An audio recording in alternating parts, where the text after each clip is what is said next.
বর্তমান যুগে যাদেরকে আপনি বেশি ভালোবাসবেন তারাই আপনাকে সবচেয়ে বেশি সস্তা মনে করবে। আপনি যাকে সবচেয়ে বেশি প্রায়োরিটি দিবেন সে আপনাকে তত বেশি সস্তা ভাববে, মিনিংলেস ভাববে। এই যুগের বড় বাস্তবতাই হচ্ছে এই যুগে বিশ্বাসের বিনিময়ে গাদ্দারি পাওয়া যায়, এই যুগে সততার বিনিময়ে বেইমানি পাওয়া যায়, এই যুগে যত্নের বিনিময়ে অবহেলা পাওয়া যায়। এটাই হচ্ছে এই যুগের চরম বাস্তবতা। এজন্য আমি বলি যে কদর আপনার বুঝবে আপনি তার কদর করেন, যে আপনার কদর বুঝবে না তাকে আপনি অতিরিক্ত আলগাপিরি দেখাতে যাবেন না।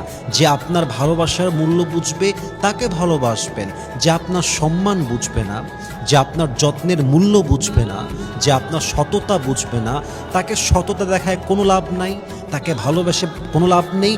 দিন শেষে ফলাফল শূন্য ছাড়া আর কিছুই হবে না। অতএব সমস্ত ভালোবাসা তাকে দেওয়া উচিত যে ভালোবাসার মান রাখবে, যে আপনার ইজ্জত